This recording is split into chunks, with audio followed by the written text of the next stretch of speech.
พี่น้องมาสุขุสุคนเด้อนั่งลงมาพี่น้องมากินสมมะม่วงโชว์นั่งดีลูกนั่งดี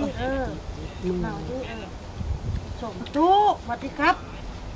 สวัสดีครับสบายดีพี่น้องก็ล่ะก็นั่งมันเบอร์มันเบอร์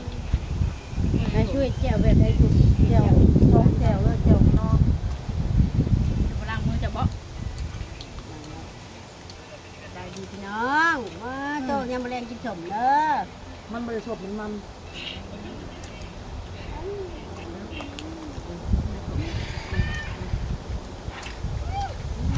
ก็ถึงท่าน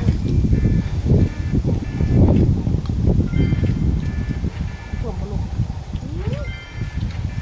ก็อย่างนี้มันจะยุบมันเป็นมักบ้างกินมัดตัวกินกระดิ่งตักหนึ่งแม่ก็พระเมธเป็นกินข้าวพระเมธนะตักกะขุยเนาะโอ้ยเนาะมีการซึ่งกันเหรอครับเดิน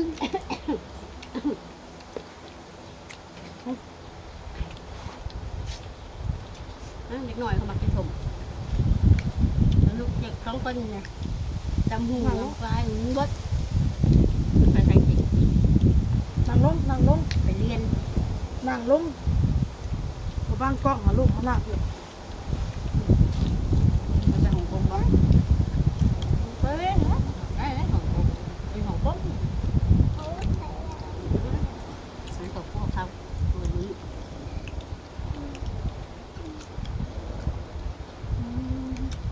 เราเรียกลุงเป็นแม่แม่ถึงวิวเลยไอ้กินชมด้วยไอ้กินเป็นแบบสมดูจากบ่อแห้งเขากินที่รื้อหัวเดี๋ยวอันใหม่นะนี่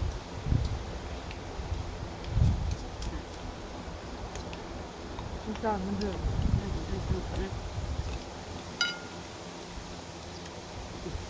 หลวงแล้วเด็กก็โอ้ยนายช่วยหน่อยเด้อนั่งมินหน่อยดิ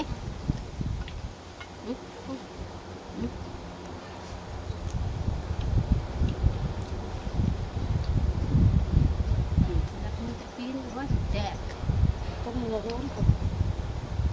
ต้องลามันเป็นดอกกำลังเนาะอ้นเนาะโอ้ไปปิดเอาอีกลองมาอ่ะยกบอกว่าลบหลายมันยาก พอเมื่อกินกุ๊กมันมันใหญ่เนาะอ้นกุ๊กน้อยอันไทยหนูมันไงมันมีอะไรชนิดมะม่วงละ พิษมาโชว์หมาอะไรเยอะ มะม่วงตอนจะดูว่าตอนแล้วมันน้อยเตี้ยเดี๋ยวมันเป็นหมากดกตอนมันจะแตกต่างกับเราปลูกเบี้ยตอนเอาเห็ดกินไว้ดกตัวตอนมาปลูกแล้วเราปลูกเบี้ยแล้วมันมาจากดกโดยไล่เขาต้นค่ะมันจีต้นน้อยเตี้ยแล้วก็หมากเป็นหมากดกแล้วก็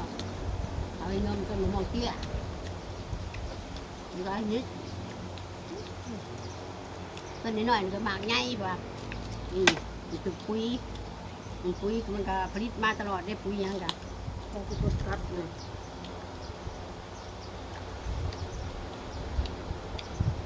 คือจะกินเห็ดอยู่ไหมไอ้จะกินเห็ดก็เป็นต้องจะตั้งมันเลยลูกเห็ดเป็นเนาะจะเป็นว่าเจ้าเห็ดเป็นเนาะจักว่าเพชรหรือเพชรเห็ดอันนี้ก็เป็นพี่น้องเลยบางกุหลาบไว้สมตะตี้ชมก็เป็นอีบานิหันยี่นี่ตะตี้โชเพชรย้ำไอ้กิชบเพชรก็เป็นมันแบบตาท่าเหรอเดี๋ยว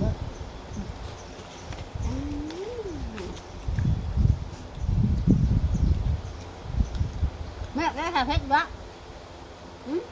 เมฆจำตัวผีผู้ใดเปรี้ยวเปรี้ยวเปรี้ยว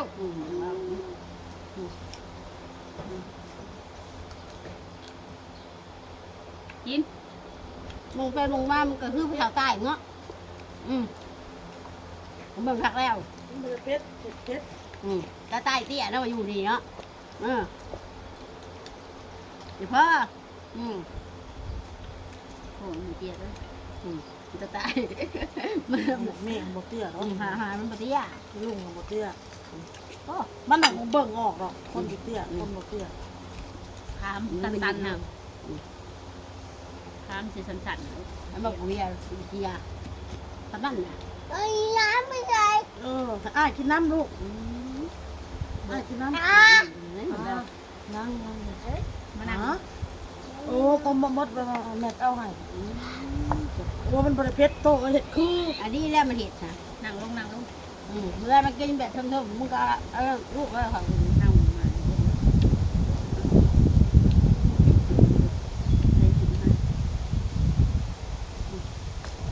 กินเด็กหน่อยกินสมอย่างนี้ไปได้เงินมีวิตามินอยู่ กินน้ำบดใหญ่ทากินอย่างแบบกัน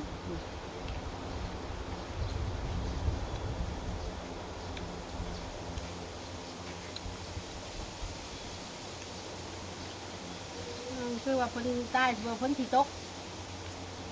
เมฆลายอยู่ตกให้ได้ เน่าแล้วนี่อันนี้โต๊ะแบบนี้มันลมเย็นแล้วนะ ว่าเบิ่งแม่มันลายสองขาลายแต่บนตรงมันนี่กันหักบวกเขาแบบ เราปล่อย8ช่องวนไปนี่เหรอ รวมรุดมันน่าก็ทาน้ำให้น้ำหน้า มัน แล้ว คน นะ โต๊ะ บางหม่องเขาก็ดำจะเกิดเสียแล้วมันก็มีน้ำ สมไปได้กิน ทั้งบ้านเขาละลายท่ามึงเลยปะถ้าน้ำมันว่าบ่สะดวกคนตกบ่สะดวกแต่บ่มีน้องน้ำครับ อ้าว คนโต๊ะทางผีได้ตัวดีกว่า ขอทั้งนี้แล้วสมบูรณ์ ทางผีได้เดี๋ยวเงินคนโต๊ะลูกนั่งนี่มันมันโต๊ะ มันอยู่ใกล้ๆกันอยู่มันก็ยังบ่ตกนะมันตกได้หมู่บ้านหนึ่งจ้ะมันใกล้เคียงกัน ในตลาดเดินลูกนะอ้นมันเคยอยู่ที่วีโต๊ะตลาด นี่แหละมันอยู่ประเทศเดียวกันอยู่แต่มันตกเลย อ้าวไปตลาดเมื่อนั้นอยู่ตลาดคนโต๊ะแห้งน้ำเป็นหงหมดบักข้างข้าว มัน บัก โห โห ด น ในตลาดนะมันตกมันอายดินสิมังเลยคนทงข้าว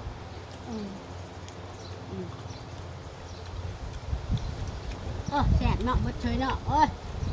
เอาอีก มันไม่ นั่นลงมา ไม่ เออให้เพื่อไปคอแล้ว เราไม่ขอกิน เอาก่อนเด้อไปเอาอีกก่อนเติมหมากหนึ่งเนาะ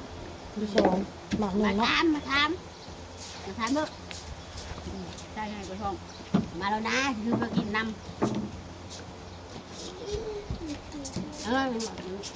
ลือดอ้ายเลือดนิดคุณต้องแบบเพิ่ม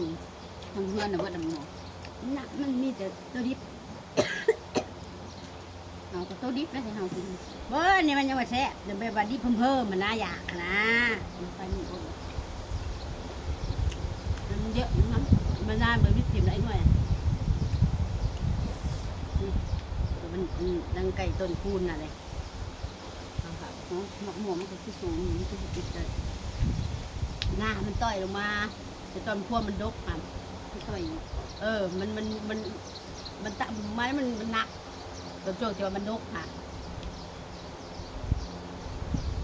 ถ้ามาซองหมาคุณเขาให้หมกหมวยังก็ เราด้วยผมก็แย่งเพิ่นมือ โอ้มันมีน้องขบยากคือข่อยนั้นมีแหละก็ลายบางหนึ่งนี่ล่นกองถิ่นกินน้ำมันทันกินยา เขาห้องมาม่วงยังวะม่วงช้ำระดูอ่ะ มึงทำอะไรมันเป็นน้ำหลังหมู เพราะว่าเราจะกินหมากแหละจะกินชมแหละมันหักออกดอกของเรา ต้นตัดต่อเป็นนี่ได้ตัดต่อเตี้ย กินอะไรบ้าง แล้ว แล้วขึ้นทาง เมฆเมฆมาพี่ ทางมีให้บ่ขึ้นมาได้ นั่งล บ่ งนั่งลง โอ้งมึงใช้ไผอยู่ได้ ผัก อืม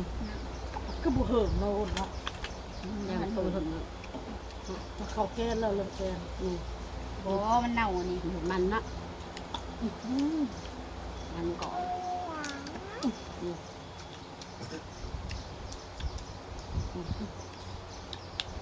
จับปะจับปะเห็นตีเพชรดูเห็นตีเพชรเห็นไปได้เห็ดเพชรนะ เอามือเด้อเอาตู้เรื่องมือขึ้นนี่เด้อ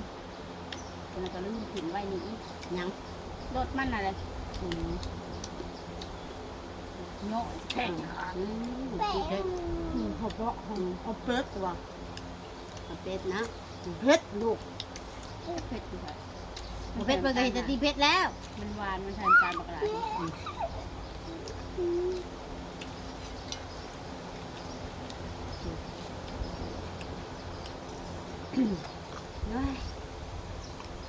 สั่งลงมายื่นเห็นอย่างหนึ่ง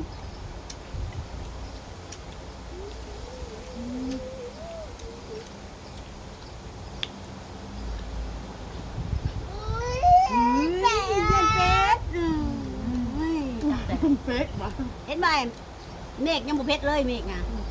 กินเฉยๆเลยเมฆ เพชร ทางมันล่ะ เพชร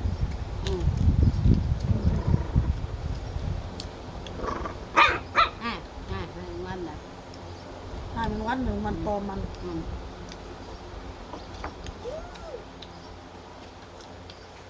มักไปมองกีกากาได้เพิ่นมักหุ่นมักเพิ่ง ไปแล้วพี่น้องคลิปนี้ก็ได้พอคลิปได้เนาะ เนาะได้เฮ็ดบ่ลูกเฮ็ดเพชรกับเป็ด